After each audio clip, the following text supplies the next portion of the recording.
The Fantasy Six-Pack Hour. With your hosts, Joe Bond. You're awful. And AJ Applegarth. It's Sin Shu Chu. It's a mouthful.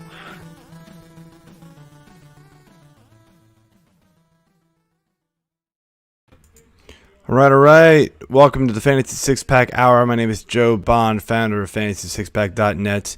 With me, my co-host, AJ Applegarth. How's it going, man? Pretty good. Same bad time, same bad channel. Sure. I guess you can call it same time. It's never the same time with you. It's never the same time for you. It's all over the place. But anyway. There it is. So news in your life, man. You got two new puppies. I'm sure that's keeping you some sleepless nights. Always Not as bad as you might think. We've got them in a crate, so they seem to be picking up with that pretty well, which is good. But yeah, they sleep in there. They go in and they just kind of zonk out, and then they'll wake up at 3 maybe, and it's not horrible. Want to go out. So yeah, it's not too bad. All right.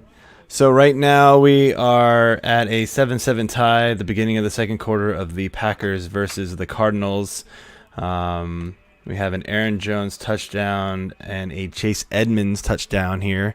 And, of course, the Packers are without Devontae Adams and Allen Lazard on offense. And, they've got a bunch of other players out, especially on the defensive side of the ball. So I fully expect the Cardinals to take this one and fairly easily. But, it's Aaron Rodgers, so you never know, man. He could pull some tricks out of his hat and figure some things out here. And the defense is playing pretty well against the Cardinals right now, so we will see what happens. But let's bring in our guest of honor for the week here, and it is Mr. Cale Clinton. He's a writer for Fantasy Six-Pack. He also does some stuff over at Football Outsiders, so we are in good company tonight. What's going on, Cale? Doing well. Great to join you guys. Make the inaugural debut over here. Yeah, man. It's been a long time coming. I've wanted you to come on here and talk about the topic that you write for during the season, which is touches and targets, kind of some trend data, and just kind of figuring out what to predict going forward and really what you want to do from a fantasy standpoint with all of that. And we will definitely get into that later. But first, let's do our beer of the week. Beer. All right, man. You are the guest, so let's let you do it first. And that's we forgot to update that banner, Mike. So probably just take that one off. That's my bad. And it's gone. Yeah. Going with a not quite a beer to start off beer of the way. Go with a cider, 1911. Hey, one of good. Syracuse's finest. Came up here over the. Actually got to the Beacon Skiff Orchard a couple weeks ago where they end up making this. It's a really nice time up there. I didn't realize how big of a craft beer city Syracuse is when I started coming to graduate school here, but big beer city, big cider city as well. So this is what I've been going with the last couple months. It's delicious. All right. Hey, we don't discriminate alcohol here, man. You do you. AJ, what you got? I am drinking the Three Floyds Crom's Beard India Pale Ale. It is a 7.5%, single hopped IPA brewed with Strata hops. So that would be it. It's pretty good. Got this from a buddy of mine who's a big Three Floyds fan. He grew up in Indiana, so this one's for you, Nick. Well, technically it's for me because of you, so thank you. I already drank the other one, and it was delicious. So. All right, cool. Well, I just popped mine open, and it's one of the other ones that you gave me. It's the 1623 Brewing Aqua Hop. It is the Imperial Red Rye IPA, and I'll tell you, I haven't had it yet because I just popped it open. I'm not a big red IPA guy, and I'm also not a big rye IPA fan, so this will be very interesting. It is 9.9%, so it is going to be super strong, But cheers. Let's see what happens. Bitter beer face. It's actually better than I expected. It's actually pretty solid. I'll give it a good 3.5 on Untapped. It's not bad. You're welcome. It's actually not bad. I think the Imperial saves it because I'm a big Imperial IPA fan. So Yes. that definitely gives it a kick in the right direction. So, all right, man. So Kale, let's jump into things here, and let's just start off here with some news and notes. And one of the things that our producer Mike LaPlante brought up as something that we should talk about is just this whole Sam Darnold situation that's going on in Carolina, and how he's definitely trending down so much that he got benched last week. Now PJ Walker came in and it was terrible, but I mean, is this something you're going to worry about, and something where he was a big popular streamer for a little while in fantasy? Is he off of your streaming list because of this, and possible benching every week now, or he's got a short leash type of thing and just playing poorly? It's a tough situation. I mean, I think people got really, I don't want to say ahead of themselves, but I think people got really excited to see Sam Darnold competent again for the first 3 weeks of his new tenure. Yeah.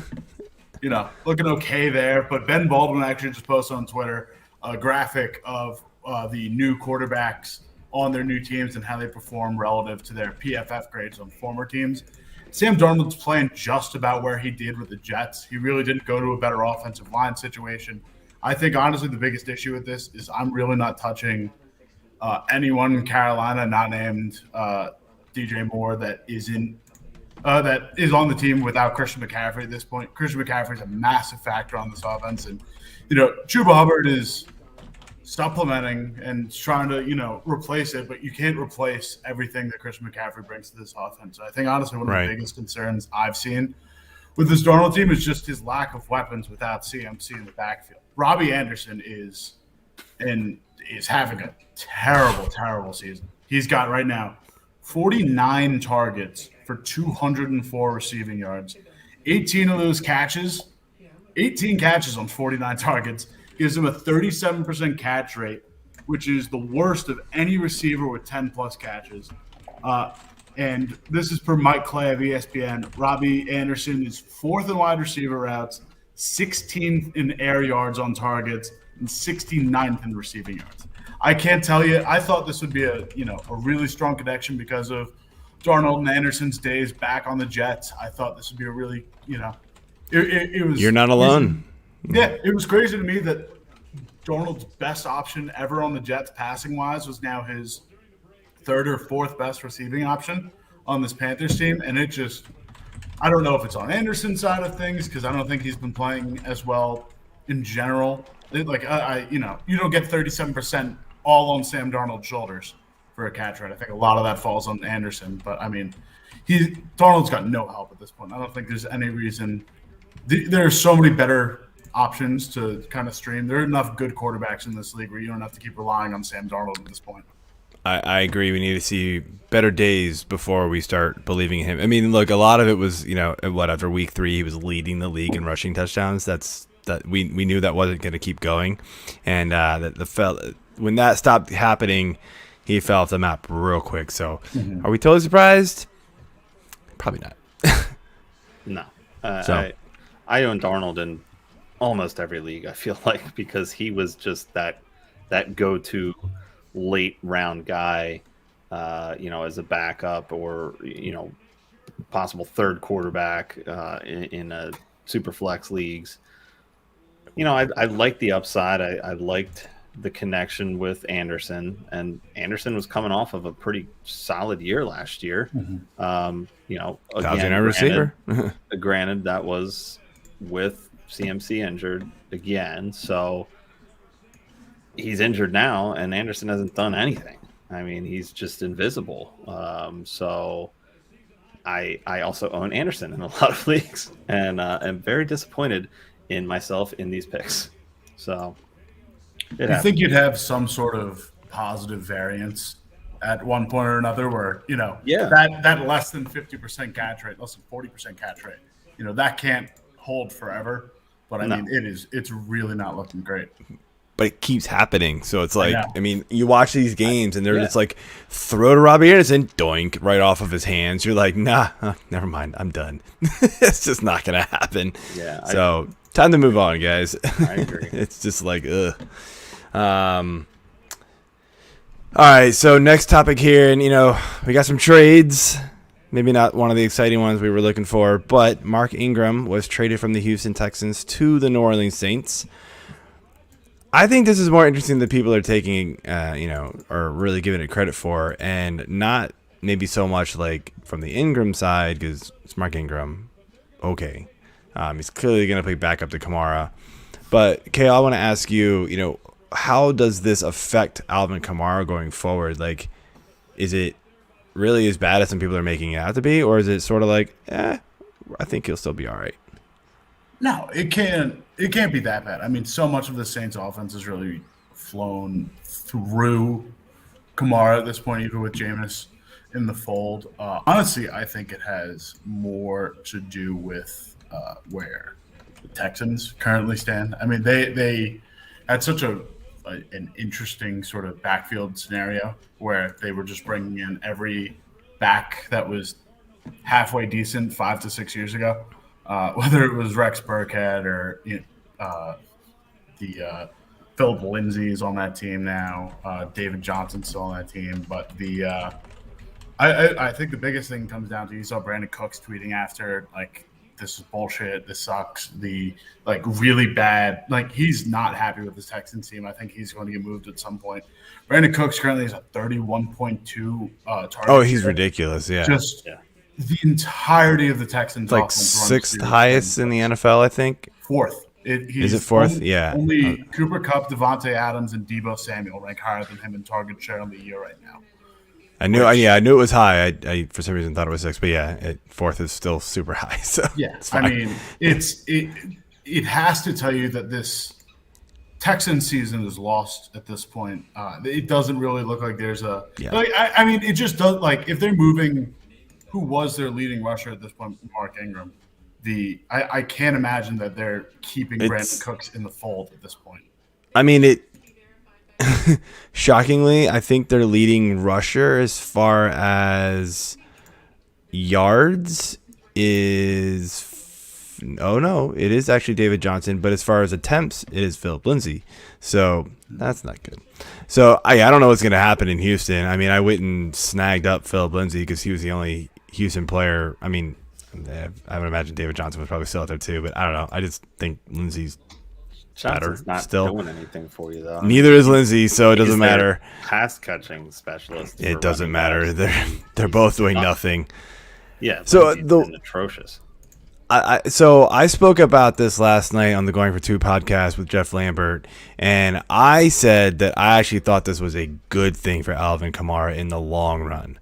And the reason being is, if you look at his attempts per game, it is super high. I mean, he has over 50% of his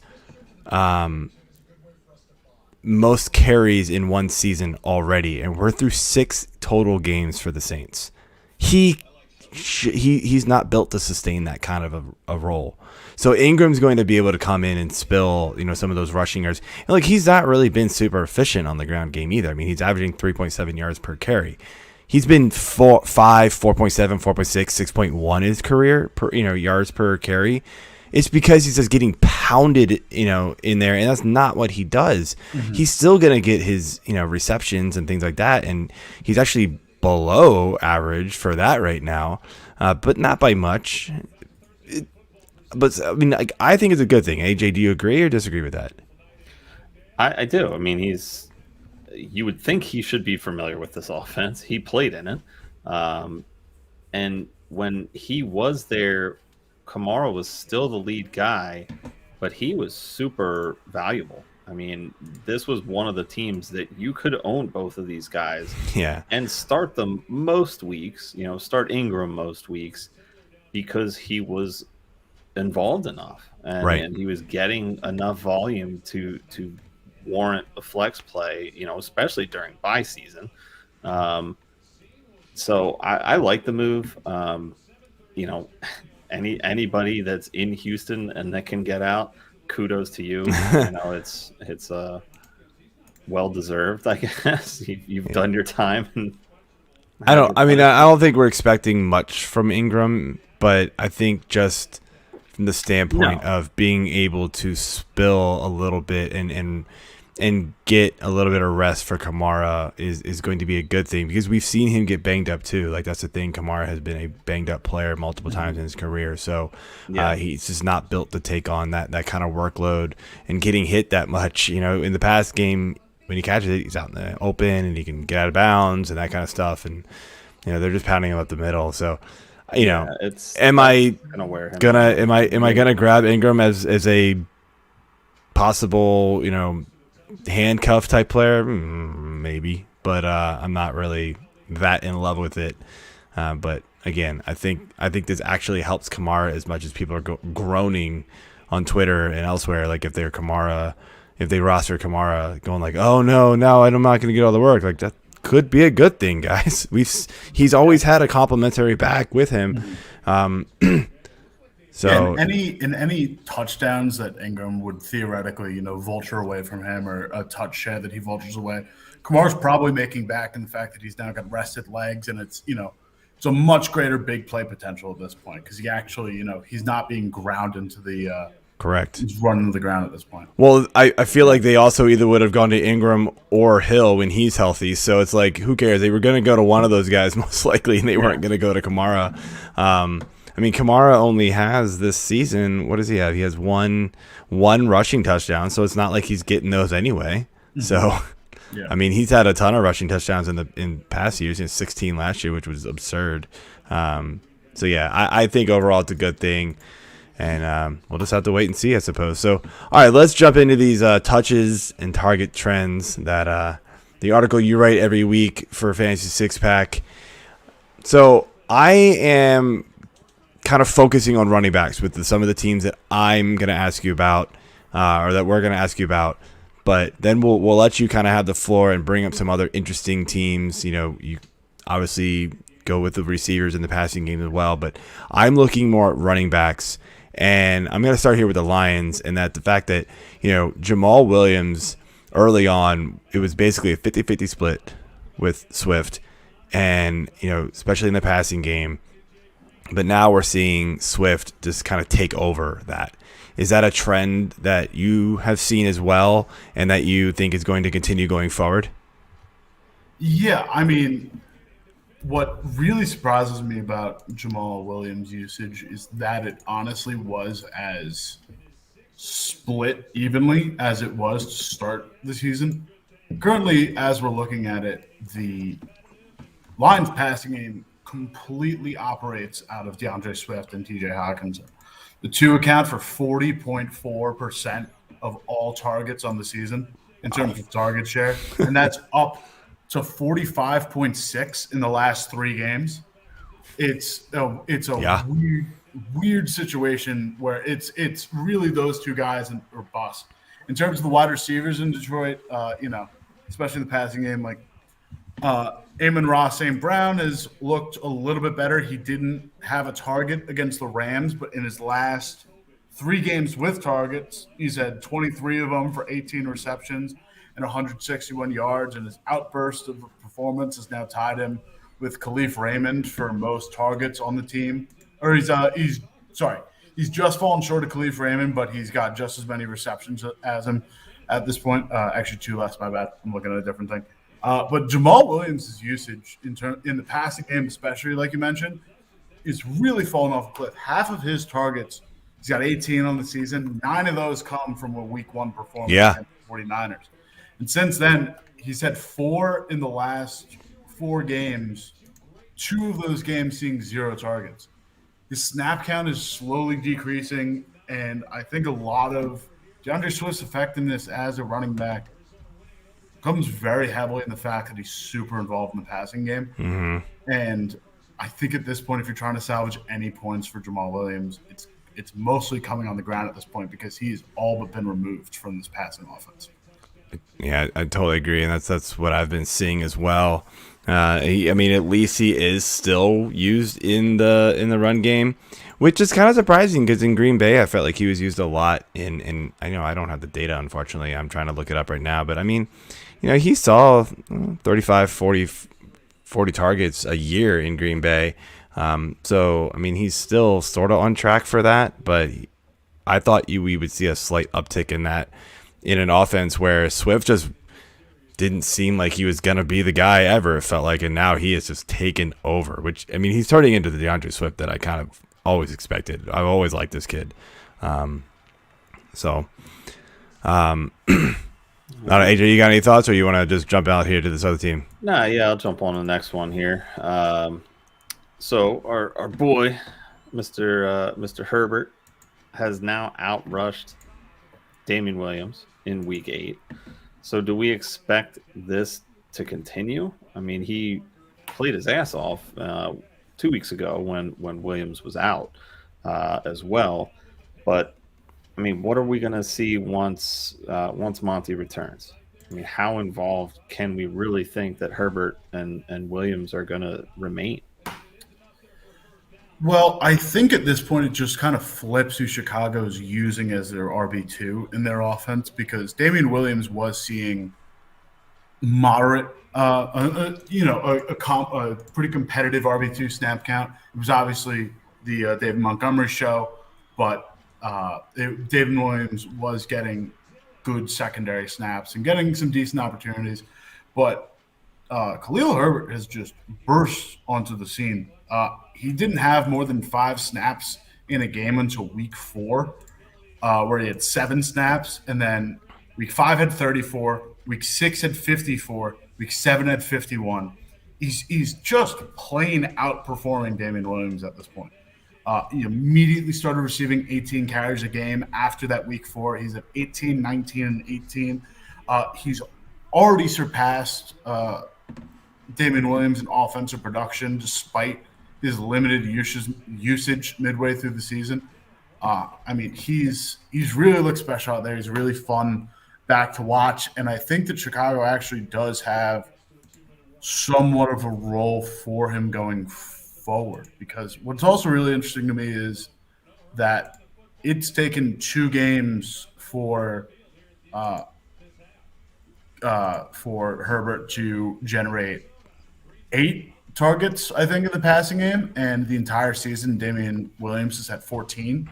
So in 2 games he's been able to do what Damian Williams has in 6, and he's already surpassed his rushing totals. So I think Chicago's got a solid skill position player, a good RB2. Again, it's David Montgomery, so it's going to be his show to run. But I think they've got a good weapon, and if Matt Nagy's still got a head on his shoulders and is still trying to actually do things in Chicago, he'll find a way to get Herbert involved, because he's just flat outperforming Damian Williams at this point.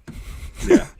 I mean, we're talking about Matt Nagy having a head on his shoulders. We're not sure about that, so who knows what he'll do. But, yeah, all I got to say is, and I'm going to do it again just because, and it's go Hokies, man. Khalil Herbert, he is balling out. He's doing exactly what he did at Virginia Tech last year. He came in, and everybody's kind of like, who's this guy? And he crushed it, man.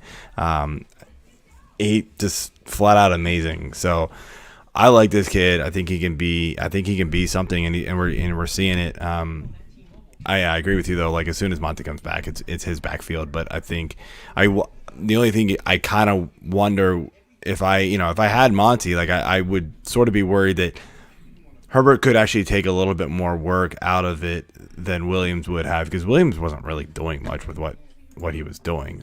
He didn't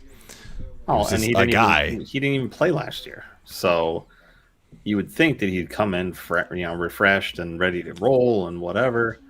Sometimes that year off doesn't do you any good, man. Yeah, no, I mean, ask Ricky Williams. Oh wait, he was actually kind of good. No, ask Le'Veon Bell. Yeah, exactly. Sorry. Even in the passing game, Montgomery, though, like, Montgomery's not getting too much usage. Allen Robinson is just, I still don't really understand what's happened with him.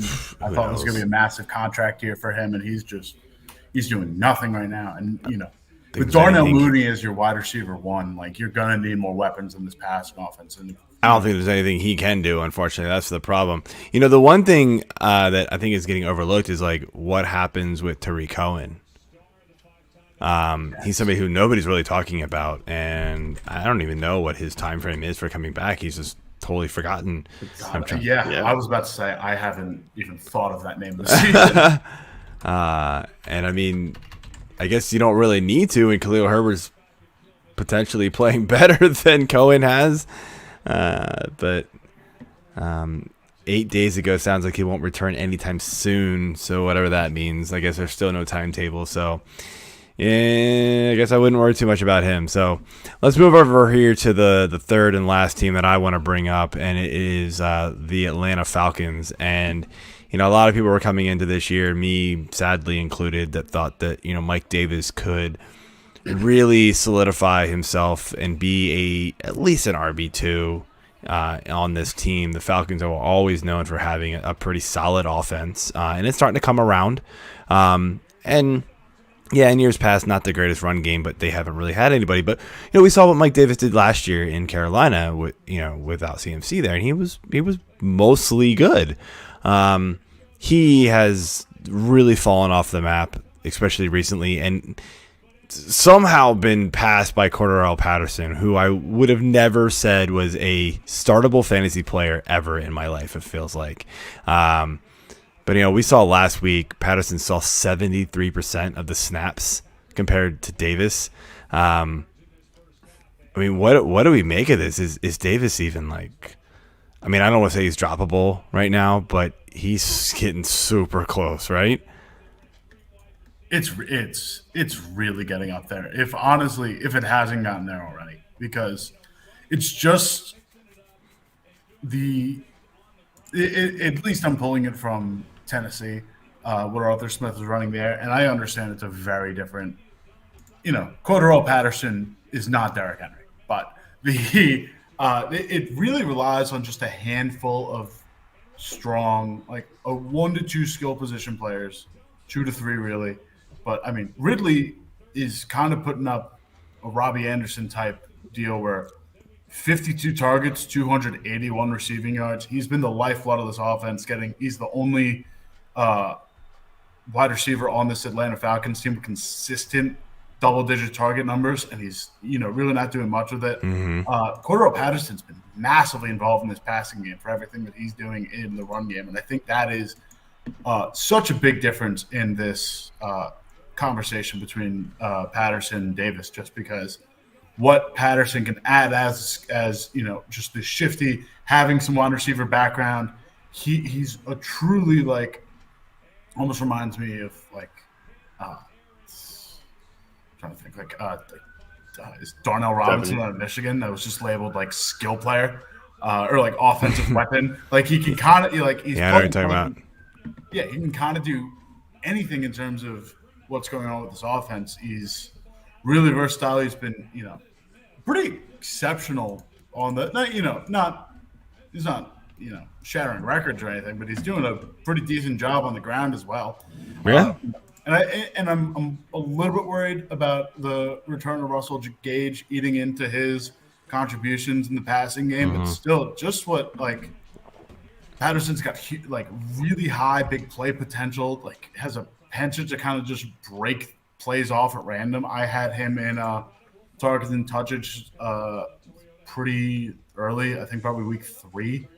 So I've touched on it a little bit at length. But I thought it was sometimes the targets and touches I become prisoner of the moment, and these guys end up having a little bit shorter of a lifespan, or I'm coming right near the peak of the trend, and guys kind of drop off after that. Cordarrelle Patterson is really maintained his momentum and stayed really strong throughout the season. He's actually starting to pull away from Davis as I mentioned, and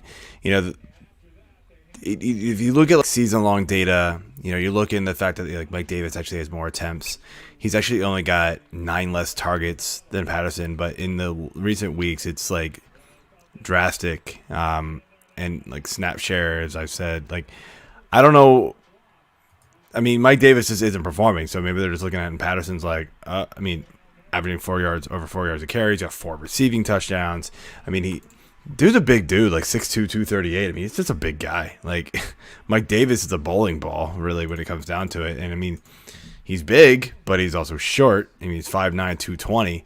But it's like, I mean, Patterson gets that ball, and he just looks. I mean, he's a huge running back. Honestly, when you look at him, you're like, okay, most running backs right now are not 6'2". So yeah, it's going in Patterson's way, and I was able to snag him in a couple leagues. But AJ, thoughts here before we. The only thing that annoys me about Patterson, because I don't own Davis anywhere, aside from maybe Best Ball, which clearly isn't helping me.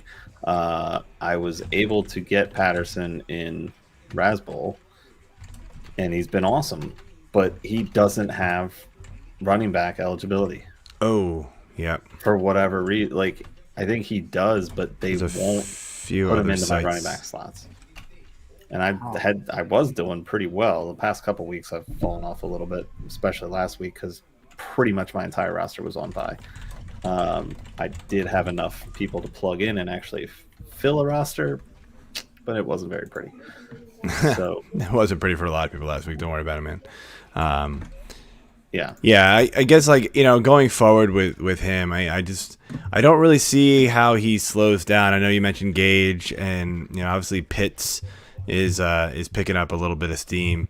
I guess the only thing that I could see slowing him down is Ridley actually connecting more, and which is something I fully expect to be happening. I just don't see Ridley not being able to, be a little bit better than he has been. We've seen him without Julio Jones many, many times, and he's been like a wide receiver 1, and right now he's not that. So with the target share he is getting, I expect Ridley to be able to pick things up, and maybe that could cut into Patterson's work, because if Ridley's making plays down the field, it'd be less yardage for Patterson to get.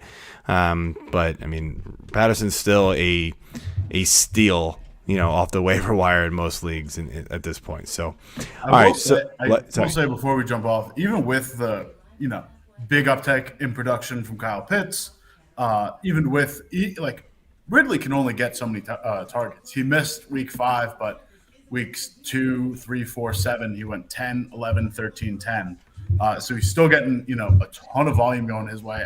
You can only throw to the guy so many times, but even with both these guys firing at all cylinders, Patterson's still picking up 5 to 6 consistent targets a game. So I think he's honestly kind of ingrained himself as a genuine piece in this top passing offense going forward. I think no matter what happens, he's probably guaranteed not guaranteed, but he's going to see, Matt Ryan's going to be looking his way a consistent amount of times.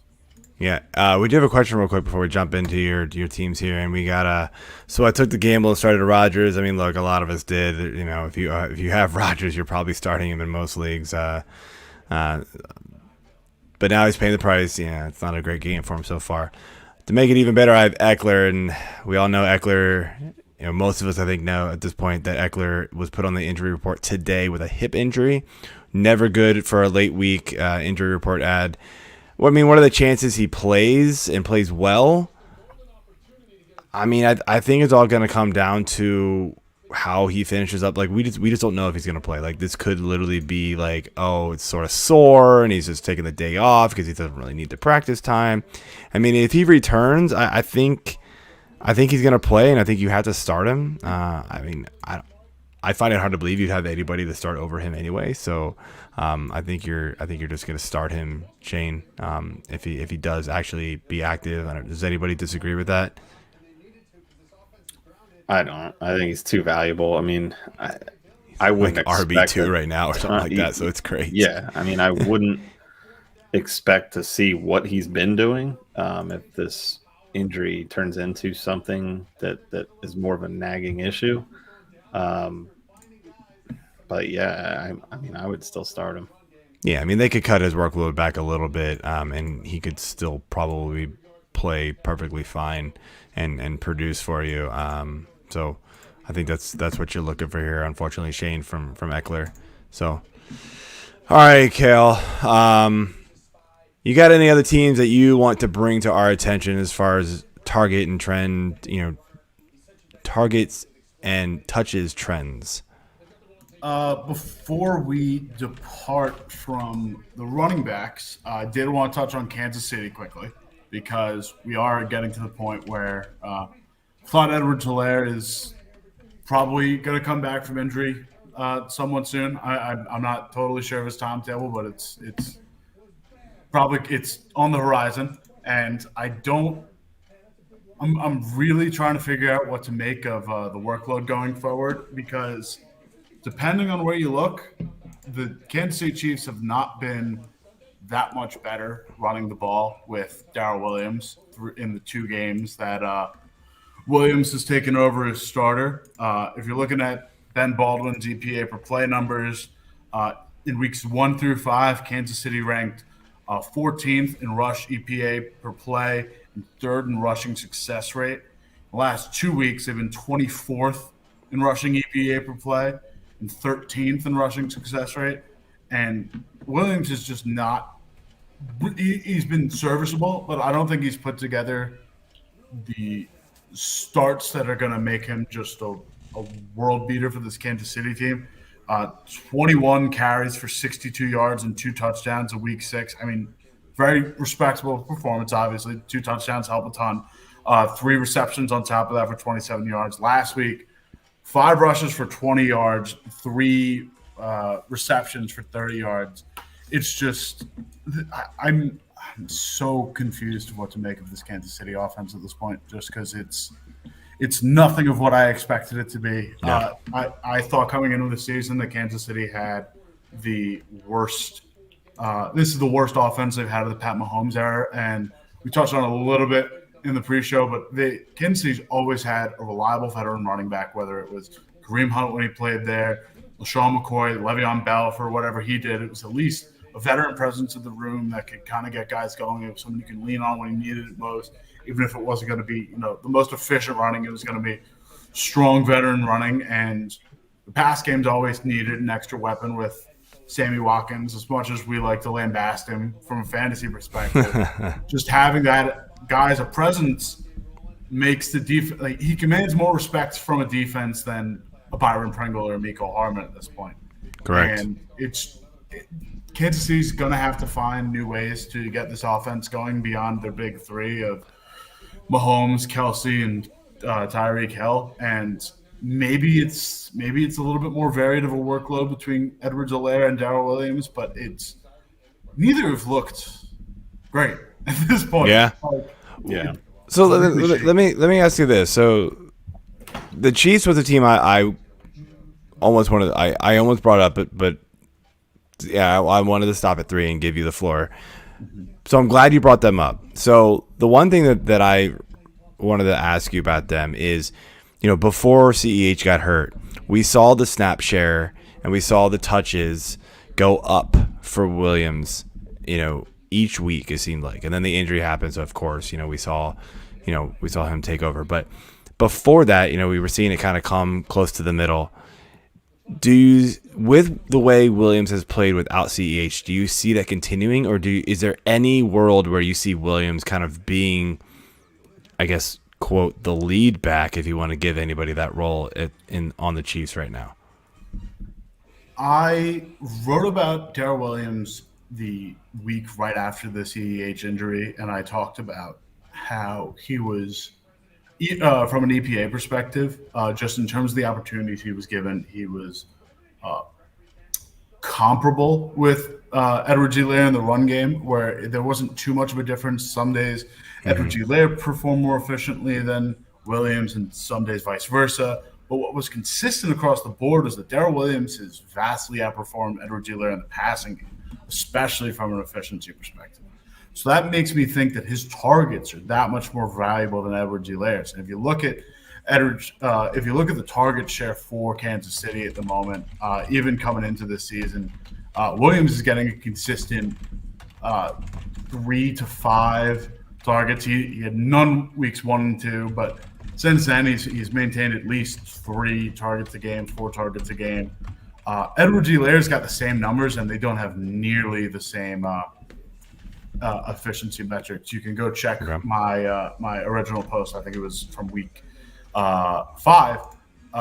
Actually comparing the two if you want to look it up for yourself. But that's really the only place that I could see Williams getting quote unquote a starting role. I think it's honestly going to come down to true split back and trying to, I think it's probably going to be closer to split touches. Maybe Edwards-Helaire starts more, and I think Chiefs are probably going to ride the hot hand when they need to, because this team needs some sort of momentum to swing their way at this point. It's been bad. A rash of bad luck. And I think there was a PFF tweet that Pat Mahomes has a 100% rate of turnover-worthy plays turning into turnovers this season, something along those lines. It's really bad. They are historically unlucky. So if they've got any positive variance shaking their way, they'll probably run the hot hand of a running back. And seeing what Darrell Williams can do in a passing offense, I think that's where he would end up probably taking over a starting role if they end up leaning more on running back passing to try and create some sort of variance in this offense and trying to spice things up beyond their top 2 targets. What about Josh Gordon? I mean, he's been an absolute non-factor. We know that the guy is talented when he's, healthy, we'll say. I mean, is this just a matter of him still trying to learn the offense? Is it a matter of just Kansas City not playing all that well overall so far this year? I mean, do you see him getting involved in this target share at all, or is it a decoy? It be a decoy. It's really head scratching me at this point. Again, this is such an anomaly for the Chiefs. No one I don't know how many people expected this team to be as bad as it's been through 7 weeks offense, and it's still been fine offensively in terms of they're still pretty high up on DVOA. They're still pretty high up on EPA per play metrics, but it's nowhere close to where they've been the last few years under Mahomes. But it's so tough to read Josh Gordon just because the last time we saw him on an NFL field, he had 2 catches for the Seahawks for a pretty mediocre yard total, no touchdowns for the Seahawks. Last time we saw him in an NFL uniform. This was the last time we saw him in a football uniform. He was playing fan-controlled football, catching Hail Marys from Johnny Manziel. That's the most recent tape we have on him. The most viable NFL tape we have on him is nearly 2 years old at this point. And my judgment gets clouded because I was such a big Josh Gordon guy. I still remember reading the Bleacher Report feature on him. I still remember his insane days with the Browns, and I loved him as a Patriot. But and I get really excited. He sells me I'm ready to get hurt again. He sells me every time when you in half of Twitter, man. It is crazy. Well, when you see reports coming in that Andy Reid's saying that he's coming in at 7% body fat and he looks like an absolute machine, he is. How could you not get excited? Marijuana's a hell of a drug.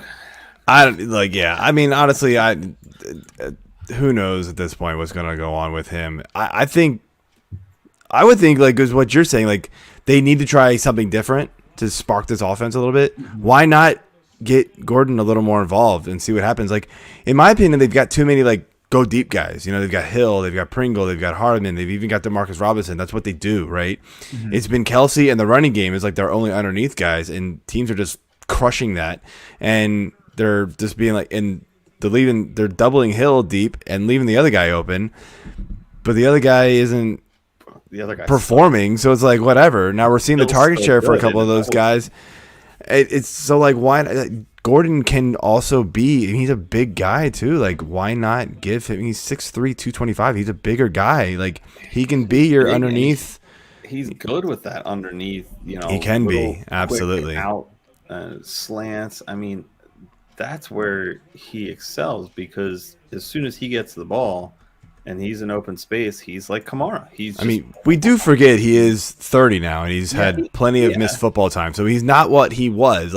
You do remember the year where he blew up in Cleveland, he had a monster yards after catch. He was just like he was downfield guy as well. Like that was an amazing year for him. So he's not going to be that guy, but I think they could use him in a different role, and that could spark this offense. But yeah, that's an interesting question that you had about Gordon. You got any other teams, Kale?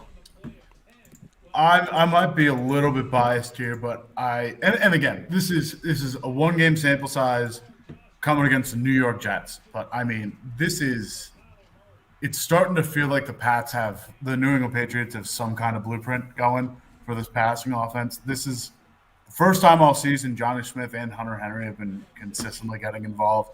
I am extremely high on the Kendrick Bourne train because he's not gotten the target share that I thought he would as a guy that was pretty highly touted coming into the season. Since week 3, 8 targets week 3, 4 targets week 5, 5 targets week 3, 2 targets week 6, 4 targets week 7. But he's performing extremely highly, and he's doing a lot with what he's been given on this team. Against the Jets, he did have that passing touchdown, which is going to skew things, but even still, what a very solid game of just four catches, 68 yards on 4 targets, the longest of 46. He's doing a great job getting open in space. He's really breaking things open. And if you're just looking for a quick roster plug-in, it's a bit high variance because he does have those games where Mac Jones really isn't looking at him. But there's going to come a point at some point where this team goes away from Nelson Aguilar, because I get how high they've paid this guy, but he's really underperformed the contract that they've handed him, and that number's only going to get uglier next year. I think they've really landed value picking Kendrick Bourne, and the athleticism that he's shown while he's been playing in the limited opportunities that they've given him as essentially a wide receiver 3 at this point have really, really been impressive. It's gotten me really excited. I hope that they start actually scheming some possessions up for him. They start scheming him open a little bit more, just because a lot of his catches he's more or less earned at this point. He's really tried to get separation in space. He's got some big play potential for what he can do in open space against one defender.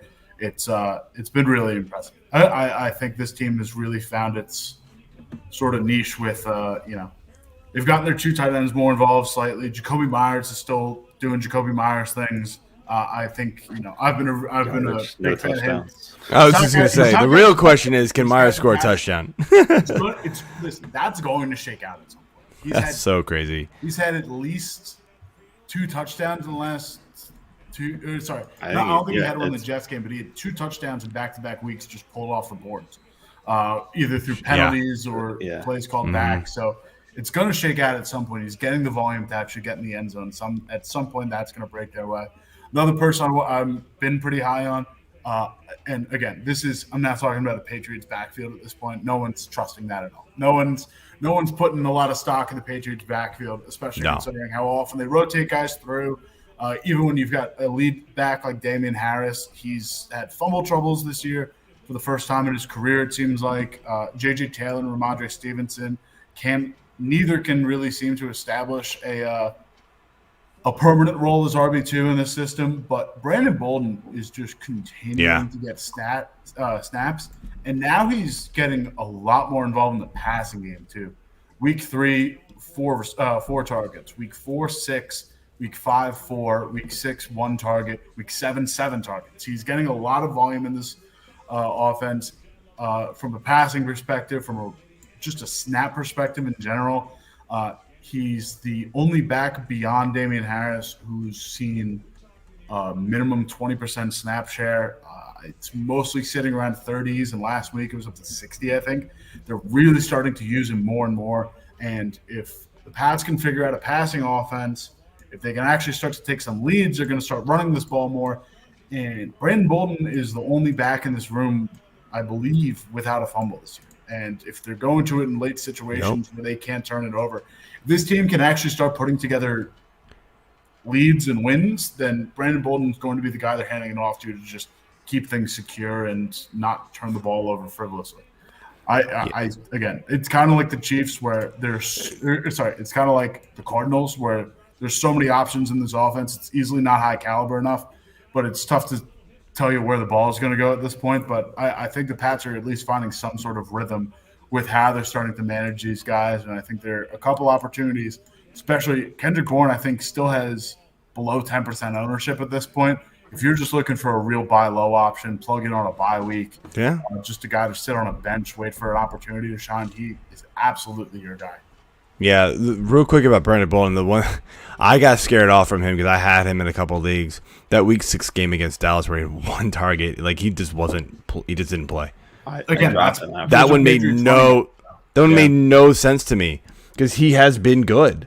So yeah, it's I think he's also now the longest tenured Patriot on the offense.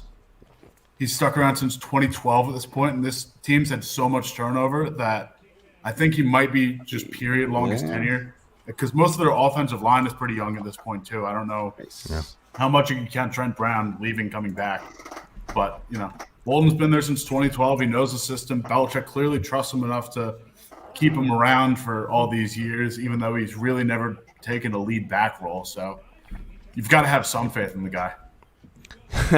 Eventually. And then he got one target, and I dropped him everywhere, and then he blew up. Right, that's exactly what I did. So, so by the way, just a little quick update. We had a Rodgers to Cobb touchdown. There was a flag, looked like maybe roughing the passer, so they declined it. It was a hell of a catch too, man. It was like a one-handed. He was getting mauled. And then they came off an interception deep in Packers territory from deep in the Cardinals territory. Sorry, early in the. So got one more for us, or should we move on? I think we're good. The one other team that I did want to talk about is the Cleveland Browns, but I think we can kind of merge the two conversations at this point. Can I ask you one more team then that I'm super interested in just hearing your thoughts on, and it's this 49ers team, and you can go with the running backs or the receivers or both, and just kind of what's going to happen here. And it's Hasty returned. We're going to get Kittle back, if not in the next couple of weeks probably. Ayuk isn't getting a lot of work. Obviously, Debo and Mitchell have been kind of the two guys we've been able to lean on with this team. But I just kind of wonder what's going to happen with this team as more pieces start coming back and this offense, starts to take shape. Like, what do you see possibly happening as you've looked at sort of trend data with them? I can't imagine that Debo Samuel is able to maintain his astronomical target share. I think 37. Yeah. He leads the league. It is. It's 37%. Yeah, it's crazy. Yeah, just an unsustainable rate there. I think Kittle's going to come back just before he got injured. He had 19 targets in 2 games, so he's volume's obviously there. I think honestly, it's a little dependent on what happens at the quarterback position. I don't know how much longer this 49ers team can justify sticking with Jimmy Garoppolo, especially after that Sunday night performance. I get bomb cyclone and everything. You can't put too much stock in that game, but it's been trending. It's been trending pretty downward consistently. Yeah. And the one thing I really don't understand is Kyle Shanahan just consistently absolutely sewering Brandon Ayuk in any public forum he gets. The guy's a rookie. At one point you could throw the guy a bit of a bone. He's just completely down on this guy, and I don't know if it's there's some 4D chess going on where he's all of a sudden in week 9 or 10 Ayuk's going to burst onto the scene and Shanahan's going to have a sly grin under his play calling sheet or something. I don't know, but it doesn't make sense that a guy with this much talent and a guy that has Ayuk's athletic ability just isn't doing it. They're choosing not to get him involved. It feels like at points. It's really it's weird. I read a stat and I sadly I can't find it anymore. I don't remember where I read it. probably on Twitter somewhere, but it was something like he was on the field for like 53 snaps last week or whatever it was. Like, let's just take that random number. He only ran 20 routes. That means he blocked like 30 different times he was on the field. Like, not all of those were, running plays. They were probably, he was like blocking for screens or whatever it is. But like, does he not remember how good he was in 2020? Like, this guy was the only receiver you had healthy for however long, and he performed very, very well, to the fact that a lot of fantasy analysts had Ayuk ranked higher than Debo, and we're dead wrong about it because you just decided, like, never mind. This guy's actually not that good. Shanahan, stop. Just stop, man. Like, it doesn't make any sense. So, yeah, that's kind of where I was trying to go with that. Any worry when that Hasty gets a little more involved and Mitchell might, lose a little work, or even when, like, say, when Wilson comes back, that Mitchell just isn't a thing anymore because we know how he likes to toy with running backs? I mean, at least in the last few games they've had, Mitchell's been their best running back. He's coming off the heels. heels. Not looked good. Well, Hasty's been back one game, so. No, I know, but he was okay early on, but then it was like it's he was the leading back rusher in the Cardinals game. Lance had the most rushing yards in that game, but when they actually used Mitchell, he was the second highest rusher for the 49ers. He's coming off the 18-yard, 107 carry game with a touchdown, or 18 carry, 107-yard game. Sorry, but it's my biggest thing is he's got 4 total catches in 4 games, or 4 total targets in 4 games.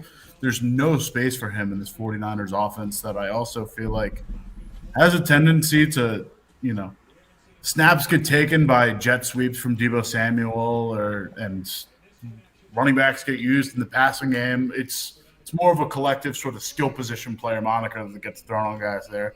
Shanahan's got guys doing everything on that field, but Mitchell feels pretty one-dimensional for this team. I do worry that he gets kind of put on the back burner a little bit as players start to get healthy, especially with JaMychal Hasty coming back. But I do, if it's just going to be Hasty and Mitchell currently, I think Mitchell's still probably their best just pure rusher, but Hasty's going to outsnap him just because of what Hasty can do in the passing game as well.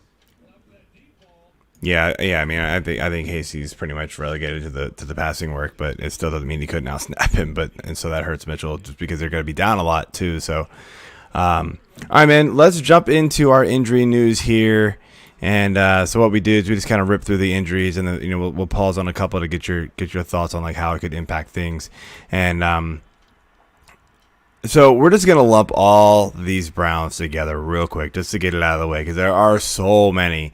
And so you got Baker Mayfield with a shoulder injury, obviously the torn labrum, and he's saying he could come back this week, which just sounds crazy.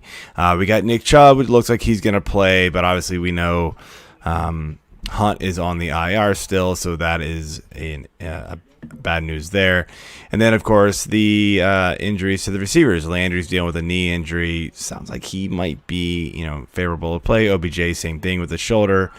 I mean, it's bad news all around. Like, I mean, do you, besides maybe Chubb, because I think, like, if he's back in, I find it hard to believe that anybody's going to sit him after what Dearness Johnson just did last week behind this O-line. What do you do with the rest of this team?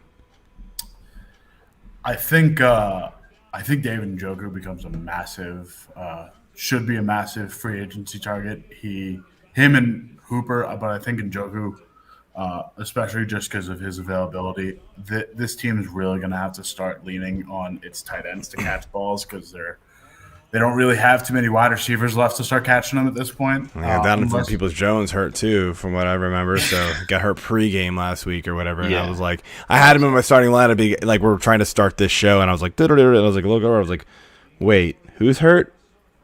Ah, crap, because bye week, like bye weeks killed me, and I had to throw him in there thinking that like nobody was healthy last week, and then it just that didn't work.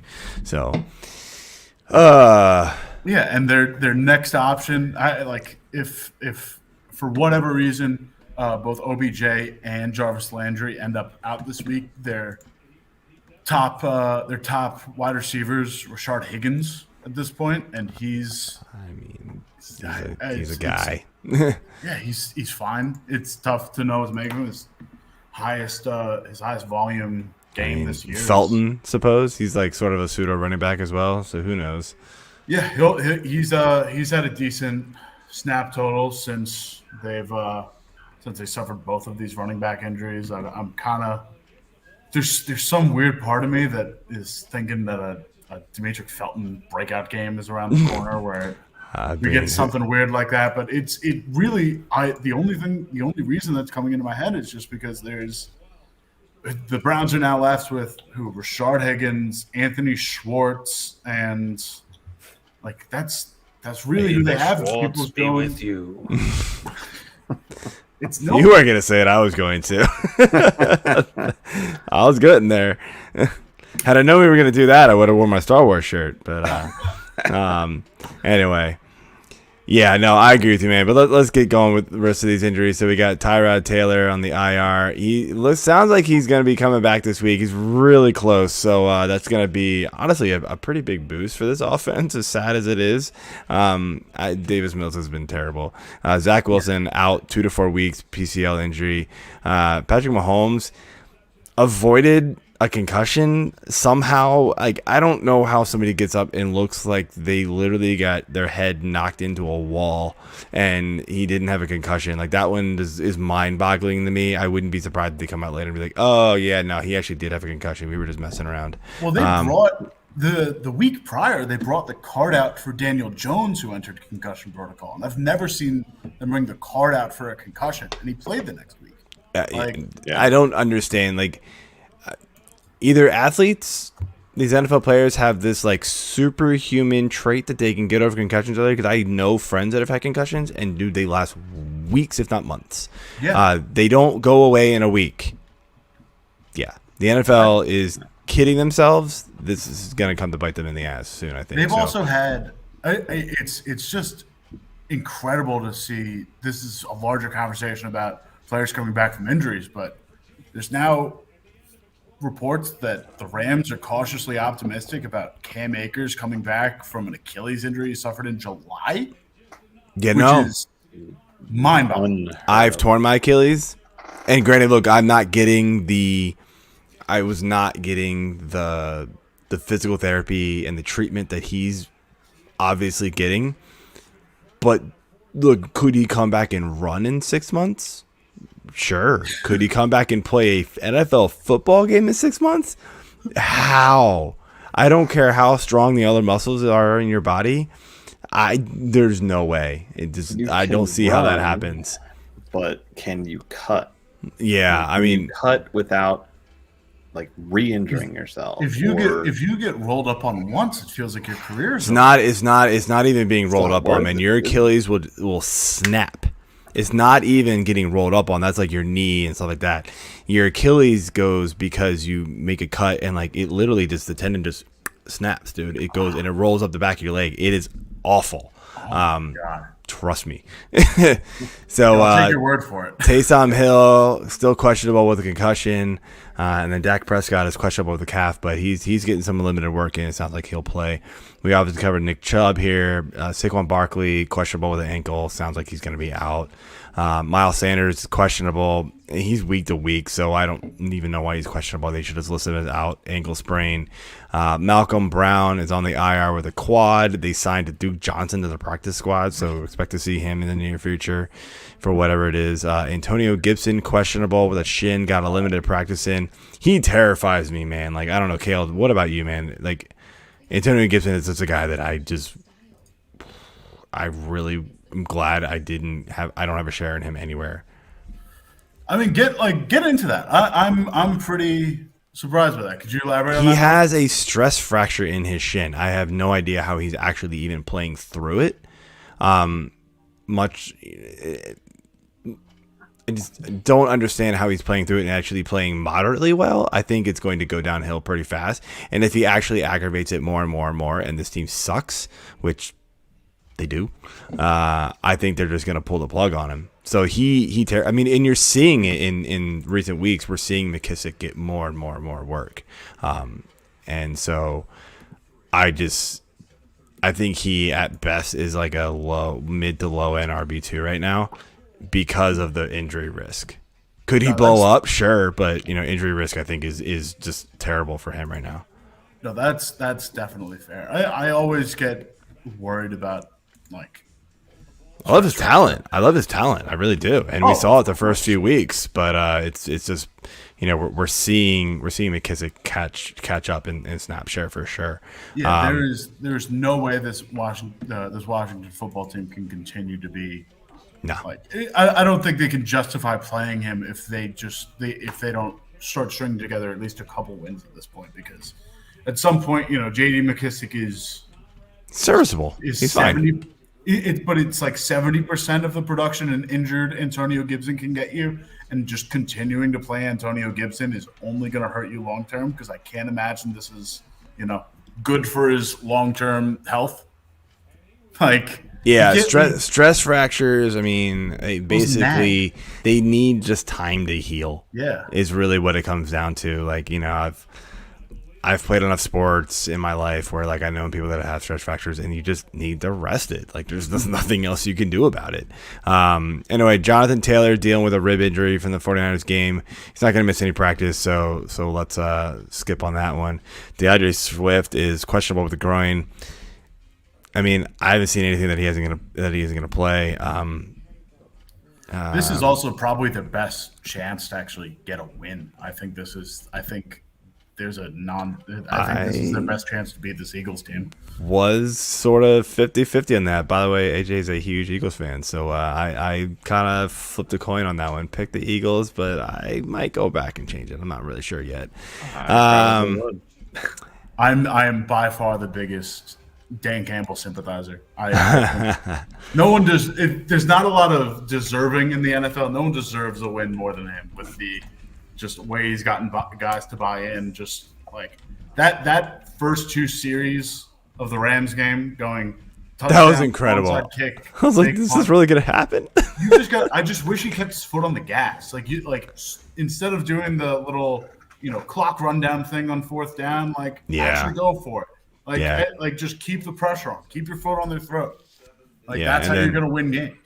Yeah, then the last running back one here is Austin Eckler. Obviously, I mentioned that he didn't practice today and was put on the injury report late this week. So this is one I think a lot of people are going to keep their eye on. And look, this is all the information we have right now. We're just bringing it to your attention.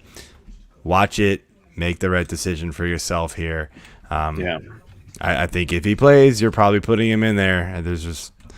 He's been that good that you can't. It's hard to sit him unless you've just got a stacked running back team, which not many people do right now. So, AJ, go ahead with the wide receivers, man. Yeah, Hopkins, who's playing now, obviously, but he's questionable to return with a hamstring. Actually, I think he went back in the game. Did he end up going? He at least ran back on the field and then came right off again. I'm not sure if he was pulled. I glance at it every now and then, but running on the sidelines, so. He was questionable to return. He may have returned, but it's still in question as to whether or not he is questionable to return. Jerry Jeudy is possible to return from the IR here. He says he's back and ready to go. We obviously know that it's up to coaches and medical staff, though. Terrence Marshall has a concussion. He's questionable. T.Y. Hilton is questionable with a quad. Devontae Parker is questionable with a shoulder and a hammy. Landry, we already talked about. OBJ, we already talked about. Antonio Brown is now doubtful with this ankle injury. He was spotted with a crutch, so he is likely out a few weeks. But the good news there is that Gronk looks like he is cleared to return. So keep an eye on him as well, just in case something weird comes up with that. Basically, the entire Giants receiving core is out with ankle, knee, and hammy, and that's Tony, Galladay, Shepard in that order.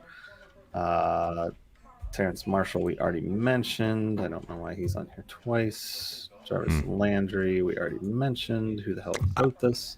I wrote half of it. I didn't write the second half of it. Just gonna put it out there. Julio is questionable with a hamstring. All right, Kale, I want to get your opinion on Julio because we've talked about Julio a lot, and we've talked about his hamstring a lot. Pretty much every time we've talked about Julio, aside from maybe that like 328-yard game that he had or whatever the hell it was. What are you doing with Julio? Didn't he have our? To my last year? No. He had like a 200+ yard game a couple years ago. It was like his lone healthy game. Okay. I don't know. I'll find it. So, that being said, what are you doing with Julio? We had 128 yards in week 2. There you go. I'm holding out.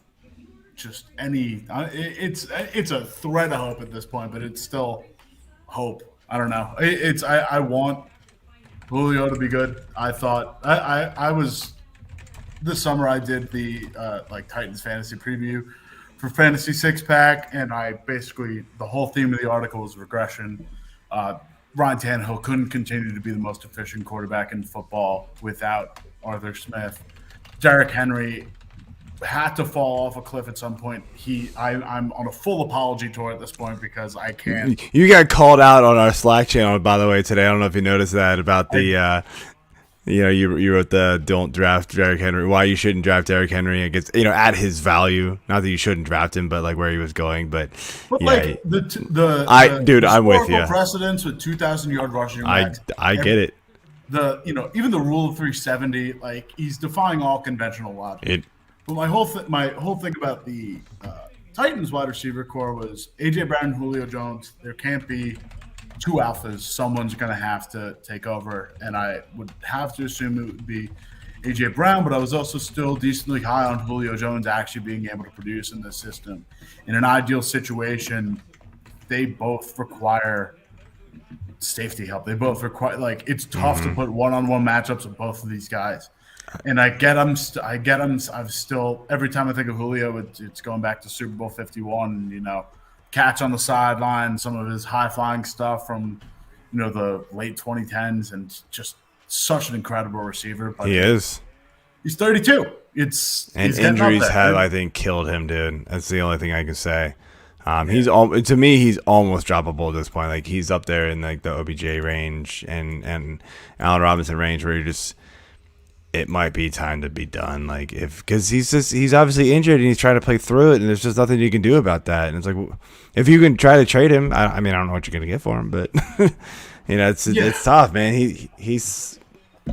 I've had him on my bench in the one league I have him for a few weeks that he's been healthy, and it's not looking good. So that 2013 bye that they have too is like.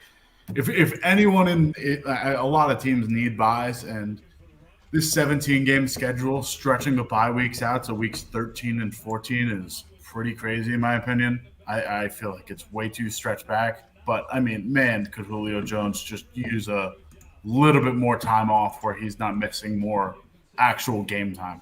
Because I think if he can get right, the ideal version of this Tennessee Titans offense that everyone thought might have happened once this trade was completed. I think they're still, they're hanging in there. They're right at the top of the AFC. They're one of those. I think at this point there are 6 teams at the top of the AFC with 2 losses, if I remember correctly. It's pretty even up top, and I think the Titans kind of look like. Carson Wentz is, keeping the Colts involved, but it looks like the Titans to lose right now, just given how they've been playing. Their defense needs to step up a little bit more than what it has. But it has come back. It has regressed a little bit to the mean from their abysmal start to the season. Correct. Yeah, I still think they're not great, though. But, all right, AJ, let's close this out. So again, 2016, Week 4 versus Carolina Panthers. Jones became the 4th player in the Super Bowl era to record a 300-yard receiving game. 12 passes on 15 targets. Oh, I thought you were talking about this season. I was like, No. what are you talking about? No, I was talking about his history. Okay, that wasn't obvious. But All right, move. that's to AJ's credit. That is still what I think every time I think of Julio. Oh, of course, Like, yeah, he's amazing. can't get it He out of is my head. he is and was an amazing player. I mean, But more was, unfortunately, at this point. But yeah, Time comes for almost 58 all of us. career It's Tom 100-yard Brady. games. yes. 200, a handful of 200 yards. So, I mean, yeah, he's past that point, obviously. But even just quickly before we move on, like if we can get a healthy Julio, like the people below AJ Brown, Julio Jones on this roster, who Chester Rogers, Westbrook, Ikine, Josh Yeah. Reynolds, it's Not great. Yeah, like Even the tight ends aren't really performing like you would have hoped. yeah. I mean, I thought Anthony Ferguson would kind of take over and step into the Didn't happen. the Jonnu Smith role, and it just hasn't happened. Nope. So I think even like an 80% capacity Julio, which he doesn't look like right now. He doesn't look like he's even at 80% No. the way he's playing. But if he can get a little bit healthier, it makes a big difference. I think he could do some damage because there's just literally no one else to throw to on this roster beyond AJ Brown. Agreed. yeah. So, all right, we got Corey Davis. Hang on. We just saw Tunyon catch a pass, and he went down in a heap, grabbing at the back of his knee. That's not good.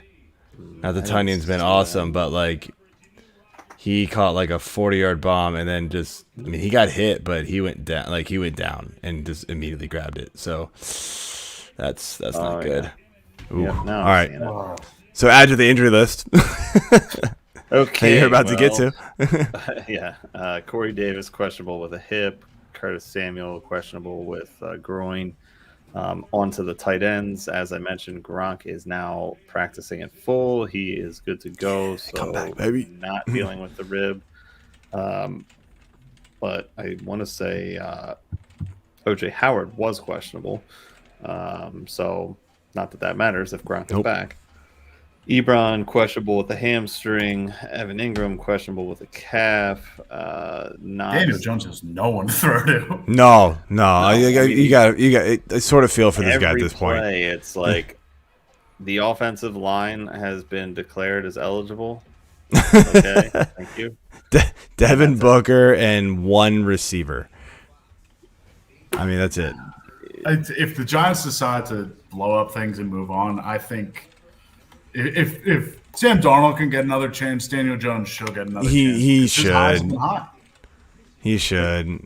Yeah. Just, that Saints game is still sticking around in my head because he looked like when even this season where it hasn't been a great team, like when he looks good, and it's tough to see him just completely have nothing. I think the thing that's gonna cloud Daniel Jones is last season where he threw like 14 touchdowns in an entire season, which is like, are you serious? Like, did that actually happen? That's not good, guys. So yeah, but I mean, it's hard to fault. It's hard to fault him this year. Yeah. Yeah, I was gonna say he has a lot this year, and he had even less last year. So, and he's still got Jason Garrett calling plays for him. Like, there's not a lot. There's not a lot of positives going for Daniel Jones right now. That's gotta stop. Yeah, like how did anybody think that was a good idea in the Giants? Like, do you know who their GM is? I do. Yeah, that's why. I mean, this guy literally just got fired as the head coach of if anyone had Thin Ice in hot steamy Dallas for 4 years, and let's bring him in. Why not? By the way, AJ, I just want to point out for the fact that we have figured out another way to completely shit on the Giants again. You're welcome, Keith Lott. This seems to somehow be some sort of trend. We somehow find a way to like talk about them and just total crap on them. It is fantastic. But no, it actually wasn't on purpose this time. This was Kale's fault. No, this was on me. It's kind of on purpose. It's funny though. All right. Well, let's just finish things out here. So the best play of Daniel Jones's career is the 90-some yard rush against the Eagles, where he just fell. That should have been 95. Didn't quite make it to that goal line. Didn't he fumble on that play? No, he didn't. But no, he just fell and looked like he just fell and looked like an idiot. Yeah, anyway, it's so perfect. as I was saying, Dawson Knox has knocked himself out with a fractured hand. Man, we already talked about Evan Ingram, but we'll mention it again because suck it, Keith. And Hawkinson is questionable with an ankle and knee. Oh, and yes, new to the list, Robert Tonyan is in a Tonyan pain in his knee. And defense, Khalil Mack, doubtful with a foot. Only thing that's notable there. So, all right. So, Kale, I know you got to bounce. So, we will let you kind of let everybody know where they can find you on the internet and what you got going on right now, man. Yeah, I appreciate that. I mean, thanks for having me on.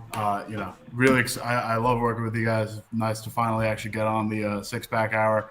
You can find my targets and touches stuff. That'll usually come out Thursdays over on Fantasy Six Pack. I also do Any Given Sunday for Football Outsiders, which is an analytical breakdown of the biggest upset of every week. I split that with JP Acosta over on FO. I also do This Week in Social, nice little lighthearted wrap-up of all the quotes from around the league, following the biggest trends through the voices of players and coaches. That's over on FO. And outside of that, you can just find me on Twitter at Cale Clinton. Nice, man. Well, yeah, definitely. Thanks for coming on. It's been great conversation, and yeah, it's been a long time coming, man. I've been looking forward to this all season. Appreciate it. All right, man. Cheers. Peace. All right, man. So let's finish up here, kind of rapid fire as fast as we can with these DFS picks. I'll start off here with our stacks and smash plays. So obviously the stacks are Josh Allen and Diggs, or if you want to go with Sanders or Beasley instead. They're 8,100 for Josh Allen, 8,100 for Diggs, and then you want to go a little cheaper and 5,400 and 4,900 for Sanders and Beasley. They play in Miami, and I mean, this is, as we've mentioned many times, this is not the Miami defense from last season. You can go against this team and have a lot of success, and I think the Buffalo Bills are going to have a lot of success. Yeah, we mentioned Ryan Tannehill earlier, and just how this offense needs to find another target, but right now they don't, and Tannehill's not quite doing what he did earlier, last year, and even the year before, and AJ Brown isn't doing what he did last year, but AJ Brown's been banged up, and last week he looked healthy. They are 6,600 and 6,900 this week, and they are facing Indy, and everybody's looking at Indy and going like, oh man, they got a great defense. Look, let's be real, they've got a really good run defense. They can be beat in the air, 30th points most against quarterbacks and 27th most points allowed versus wide receivers. So I think this could be a cheaper kind of sneak stack if you want to go that route. The other more expensive stack, which I love, is Stafford and Cooper Kupp. And I mean, 7,600 for Stafford, but 9,000 for Kupp. And I mean, there's lots of reasons why. Obviously, that is a thing, because Cooper Kupp is just crushing it. And my boy JB over Razball is he hates me for snaking Cooper Kupp from him, one pick before him out of like the 7 that I snaked from him in that league, but he reminds me of that one more often than anything. And I always remind him I wanted Robert Woods more, but Robert Woods was gone, so I took Kupp instead because I wanted a piece of this Rams offense. I also wanted Robert Woods more. Most did. I'll settle for Kupp. Right. It was like I wanted a piece of this. I wanted a piece of this Rams offense. I loved it with Stafford coming in this year, especially with Akers, being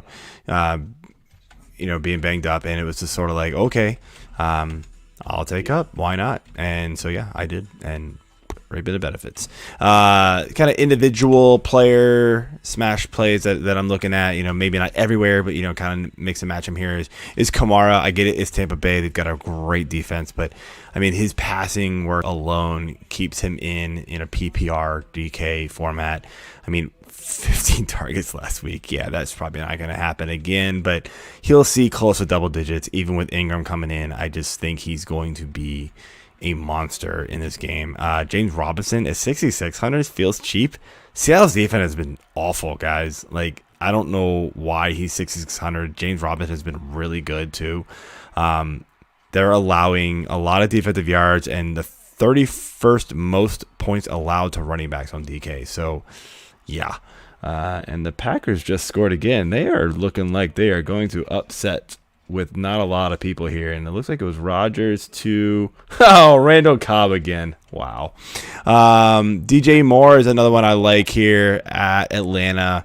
I mean, look, we know Darnold's not performing well, but Atlanta is just not great. So, volume alone here is keeping DJ Moore in the conversation, and I didn't write down his price for some stupid reason, but I felt like it wasn't like it's near the top, but it's not like crazy high to where he's at 7,200, so it's expensive, but he's another one of those like I'm gonna look his way, in building lineups, and see how he could fit in somehow. Yeah. You want to do the fades here? I don't have a lot here with the rest. It was hard to find some fades and values. Yeah, I mean, I think we were leaning this way last week, and I'm sticking with it again. The Seattle wide receivers, it is the Jags, but it's also Geno Smith, not Russell Wilson. And Geno Smith is pretty awful. I would say I would almost go with Daniel Jones over him, but it'd be a tight call. No, I know. Not that tight of a call. I know what you're doing, but stop it. Hi, Keith. But yeah, I mean, aside from a nice long play from DK last week, really the last couple of weeks, he'd probably be a zero in general. So yeah, I'm just staying away from him, staying away from Lockett. Freddie Swain. Lockett's been nothing, dude. But Lockett's gonna start having like 3 games where he's just gonna blow up because not with Geno, man. This offense is abysmal, dude. Like DK saw like caught 2 passes last week. One just happened to go for like 75 yards and a touch. Yeah, it was bad, really bad. So, and then also looking at the Broncos here with Sutton. I mean, 6,400. It's a little bit pricey, especially if Judy's going to be back, and it is against the I'm sorry, Washington football team. My bad. Nice. But I mean, Sutton's been awesome. It's hard to not want to go with him, but you have better options with that cost. So yeah. I would look at that. And again, Jerry Jeudy, 4,900. So yeah, that's a good value there. If those two kind of go hand in hand. Those two kind of go hand in hand where like Jeudy is a value if he actually is healthy and plays. And Sutton's a little too expensive because I don't think he's going to be able to hold like this is not a good enough offense to be able to sustain, 2 good receivers in my opinion. So I'll finish off here with the rest of the values since you mentioned Jeudy. I got Boston Scott with Miles Sanders likely to miss. Look, I know this ball is going to get shared around in the backfield. I know what's his name? Gainwell is going to get some work, and they're even talking about Jordan Howard getting involved again. But Boston Scott, I would imagine, sees a lot of most of the rushing work here, and it's against Detroit. 4,400, pretty cheap punt play there if you want to go that route. I've got a tight end I like, and it's Darren Arnold, Jacksonville against Seattle. He's seen a good number of targets here with Jacksonville since he arrived. 8 and 5 total. Not done a whole lot with it, but that's 2,800, and then another 2,800 if he ends up being healthy because he is questionable right now. Is with a shoulder injury is Jonnu Smith. Last week he saw 5 targets for 52 yards, and we were sort of throwing him out because Henry was taken over, and he has ultimately. But Yeah. I mean, not by a long shot. He's just catching touchdowns, really. Like Henry's target share was 4 last week, so actually Jonnu was targeted more. Henry just keeps catching touchdowns, which is not going to continue. Like the trend of 4 in a row is going to end eventually. Yeah, I mean, there's not a ton of value this week. Like DK has really done a good job pricing this week, in my opinion. Again, it's like injury guys that have really kind of been the ones that I've been able to find. Yeah. So, again, we do some DFS articles on Fantasy Six Pack. Guys that study this way more than me. Do the articles. I think Russell Gage at 4,200 could be sort of value. Like he came back in his first week back was a lot better than I thought he'd be. I think Carolina's defense, as we know, is solid, but not as good as it was early on. So that's a big thing. Oh, by the way, a big fade, like 300%. You cannot use him as Tim Patrick if Judy is healthy. Yeah. Even at 4,700, I know that's cheap, but no, like you can't do it. So no, he's invisible. He will be nothing. Honestly, he'll catch 2 for maybe a touchdown at best. That's my opinion with him. So, all right, man. I think that's it. You got anything else to add here? I know it's 24-14 Green Bay, top of the 4th. So it's gonna be a good finish here. I'm actually really surprised at how well Green Bay has played without their 2 best receivers and a bunch of defensive players out. And yeah. I mean, just call it a Thursday game, I suppose, right? Yeah, I mean, I'm not surprised to see this being a Cobb game. I picked him up a couple of different places. Yeah, I was thinking about it in a couple, and then just totally shit the bed on waivers this week. Snagged him in my home league and got 2 touchdowns out of it. Yeah, baby. Yeah. So, but no, I'm good. All right, man. See you guys next week. Good luck in week 8, unless you're playing me. Peace.